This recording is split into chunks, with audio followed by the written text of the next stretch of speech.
Hey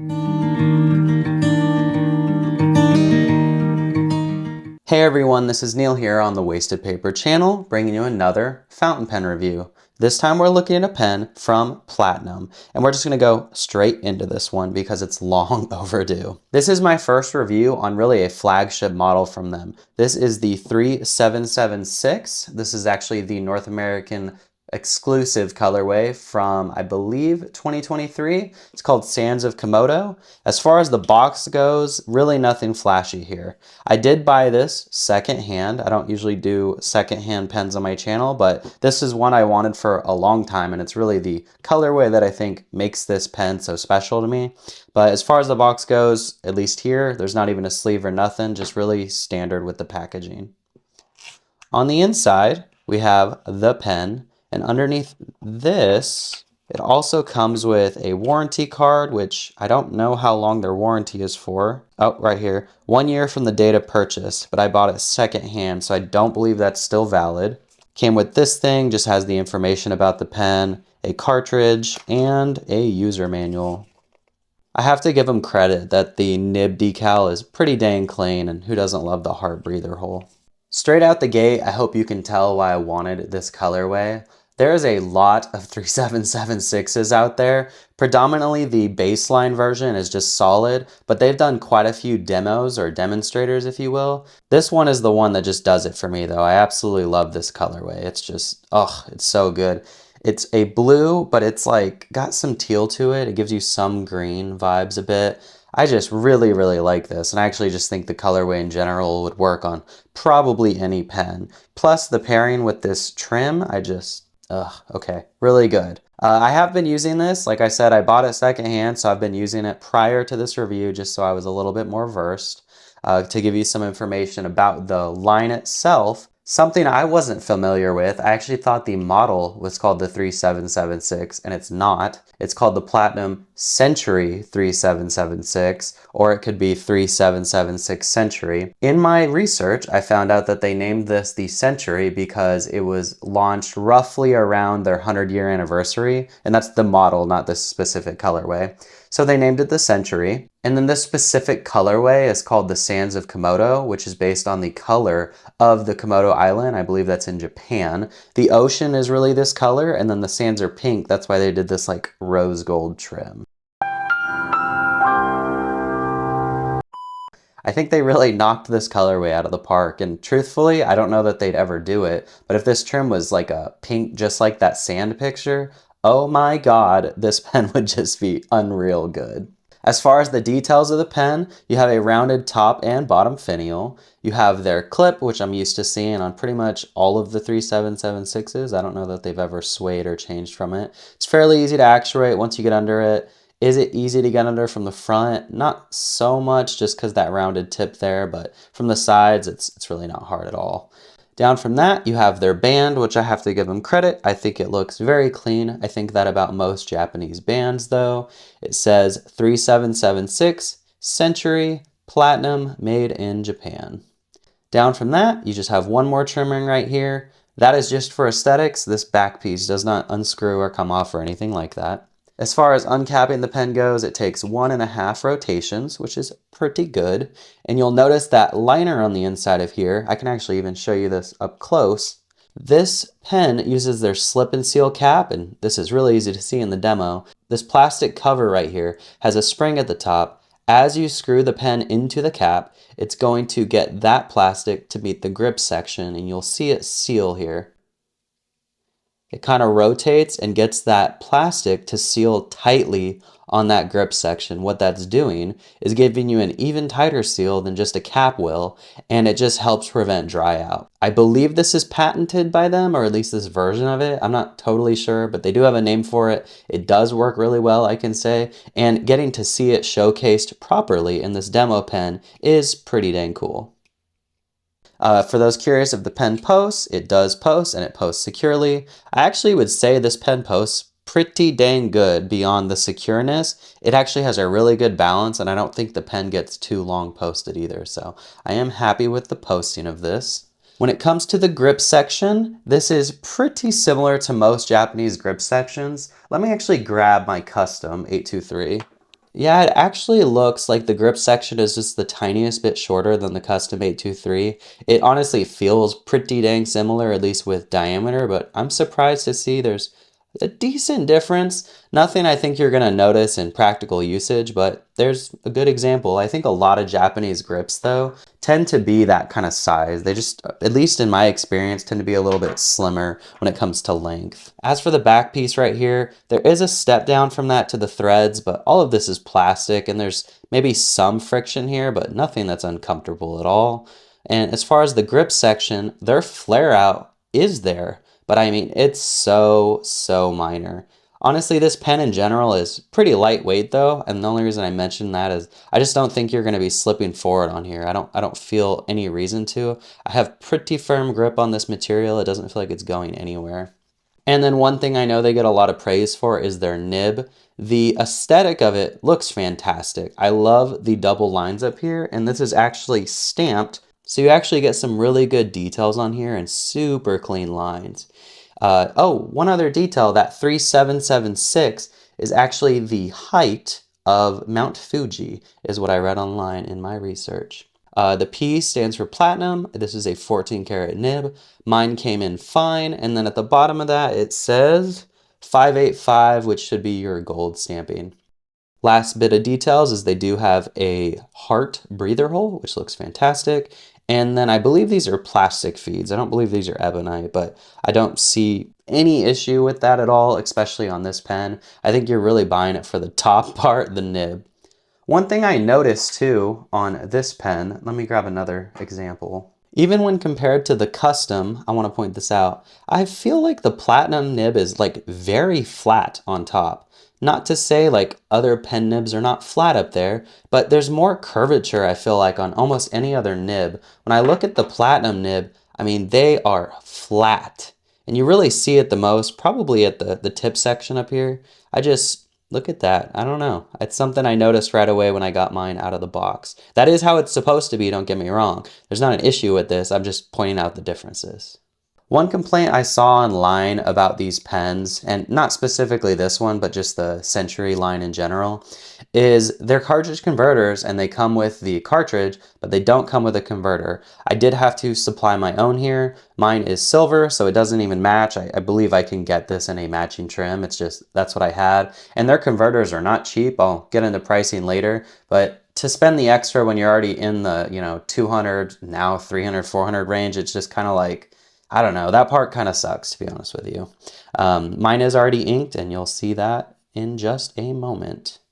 When it comes to inking this pen, I have some blues that would probably match it better, but I don't get to use this enough. This is Haha by Sailor. This is an ink that has chroma shading, and especially in like bigger details, you're not going to see it too much in this fine work, but in bigger details, it just looks so good. This is such a good ink, and I think more people should check it out. When it comes to paper, I'm going to be using my B7 Tranex notebook.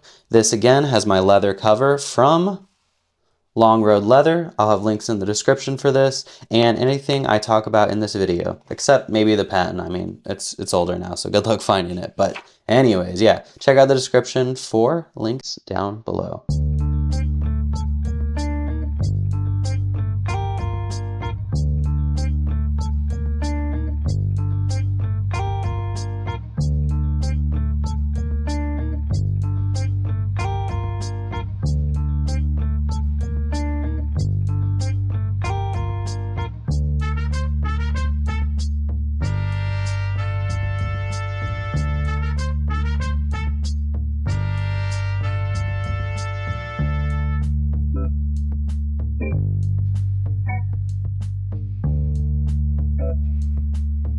When it comes to the writing experience with this pen, I would say it upholds what you expect from a Japanese nib. So this is gold. This is a fine. I didn't really have options when it came to nib selection since I did buy this secondhand. A fine in Japanese nibs is going to be finer than it is in American nibs, or I should say like German nibs, if you will.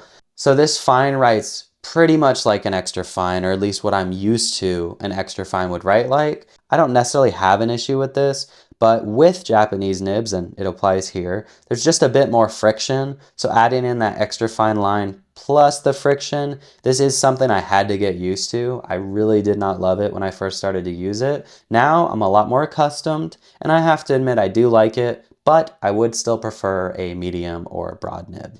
As for fast riding, there really is no issue. I think having that nib lay so flat on the feed really helps to enhance the flow. I don't know this for a fact, but it would make sense that keeping it that close prevents from any sort of gap or any sort of like loose seal. It really has a wet flow and I'm happy with that, so no issues with fast riding.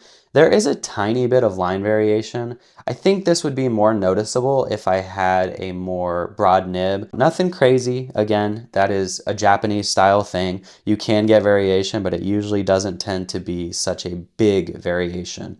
But it is there. It does ride under its own weight. And then I did this little duck up here just because I wanted to show you this ink.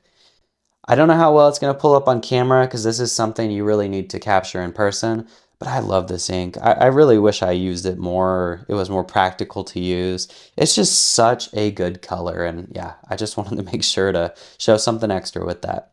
In general, I am happy with this pen. I would like a bigger nib. There is some feedback, some friction, but it is a really good quality nib. When it comes to my size comparison, we're going to use the tried and true Lamy Safari and my Pilot Custom 823. With all these side by side, I'm a little surprised to see that it is pretty much identical to the Lamy Safari. I actually thought this pen was identical to the Custom 823, at least in hand and posted, it just feels like it is, so it's a little surprising to see how much shorter it is than the Custom 823. Once the caps are off, I'm even more surprised, to be honest with you.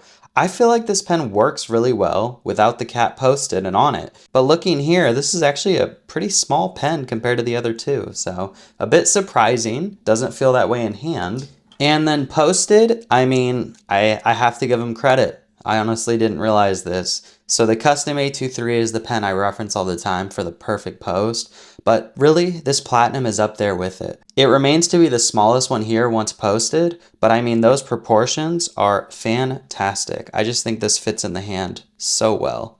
Could the grip be a little bit bigger? Yeah, but maybe we'll talk about that more later on.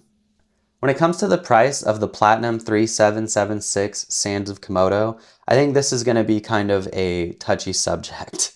So when this pen launched, it was $380 MSRP, and most sites had it for around $304.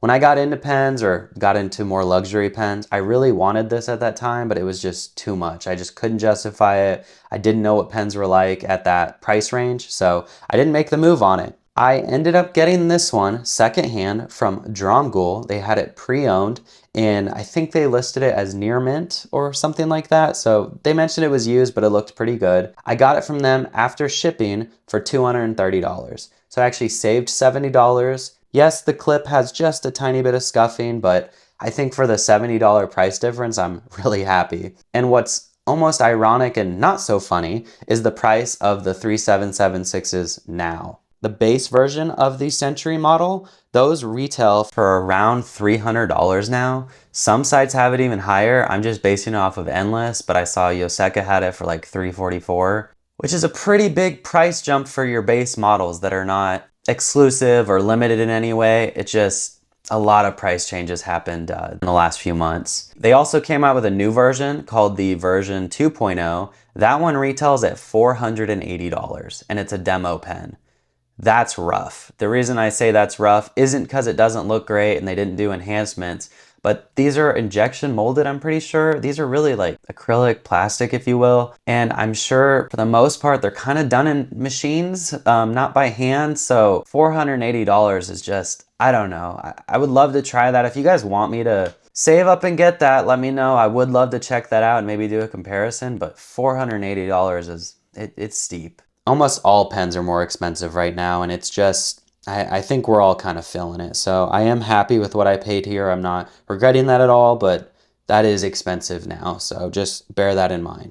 Oh, and before I forget, the price of the converter. These converters retail for $11. These are not cheap converters. That is something to bear in mind, and you will hear me talk about that later in my critiques. When it comes to my pros and cons of this pen, I'm going to be really specific to this one just because obviously I got a good price and things like that. As far as the design goes, I think this is a really strong pen design. I think this holds up for as long as it's been out, no matter the colorway. I do think that this shape, though it can come off as maybe a little basic, I wouldn't say it's generic, but maybe just basic. There's not something like super crazy stand out about this. I think this holds well. I think this reminds me of the same thing as like what a Mont Blanc 149 is. It's not always flashy, and those tend to be black and gold, but they just hold up because the language is just so strong. And I think that's how this pen is. It's just a very strong, distinguished model. I think it just really holds up well with that. As for other pros, I love this slip and seal cap. I couldn't tell you how well it works compared to like if it wasn't here. I don't have a comparison for that. I can compare it to other pens, sure. I will actually bring this on the next flight I go on just to see if that does anything. I don't want it damaged, of course, but I would love to know if that helps anything with flying. Last time I flew to LA for that show, I had 2 pens that had issues. I don't want to put those companies on blast, but I did have 2 pens that had issues out of everything. And one of them was not this. This held up great. So a little bit of praise for that pen. As for the colorway, I mean, I love this colorway. I wish that they would almost do this as a standard colorway, but I don't want to, you know, cauterize this in any way. This is such a good colorway, and it's really the one that made me jump to get one of these pens. As for the cons, I mean, for me, it's not a con because I got a really good price on mine. But if I was to be a little bit more generalized, I think the price is pretty rough right now. I don't see that changing either. I don't see a world where that goes down if gold suddenly plummeted in price. I think these really are going to be that price for now on. So what that would tell me though, isn't that this pen isn't worth it, isn't that this pen isn't good, but that you really have to be kind of like I was and just be selective in the sense of wait for the colorway you want. If you love this pen, by all means collect it. Go right ahead. I will not stop you. I think everyone should have their favorite. But to me, with where the price is now, I just think I'm going to be more picky when it comes to the colorways of things I get. If you're like me, I'm feeling it. I'm really feeling that price differentiation. What was that word you used? I'm really feeling that price difference. That's much better. Oh, you know, I should have mentioned the nib. I would say the nib is a pro too. Again, I didn't love the find, but I do think that this nib artwork looks great. I actually like the flat aesthetic here. It really sets it apart from pretty much any other nib, so I meant to praise that, and I should have. Last con is going to be this converter. I don't love that you have to buy a converter separately for a pen this expensive. I can't get behind that. You know what? Let me check one thing.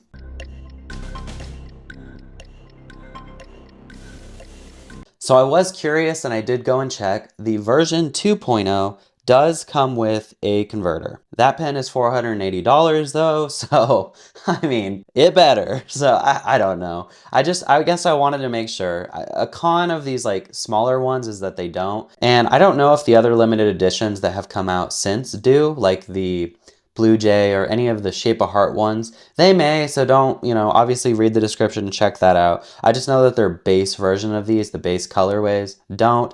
And that's a critique that I just can't get behind. I don't know many pens nowadays that aren't coming with converters. They need to kind of get on that. You know, let's hook some people up, man. Include the converter with them. That's all I got to say on that. So anyways, that's all my pros and cons. My verdict really is be selective. This pen is very good. If you get a good price point, you're gonna love it. Expect a little bit of feedback and some finer nibs with it. And if you can find another one of this colorway, let me know. I just think it's so good. But as always, thank you guys for watching. If you enjoyed this video, please hit the like button. And if you want to see more content like this, please hit that subscribe button. And if you hit that bell notification, you'll be notified every single time I upload a new video. And as always, thank you for watching. They are cartridge converter pens, but they don't come with the cartridge converter in them. Oh, sorry.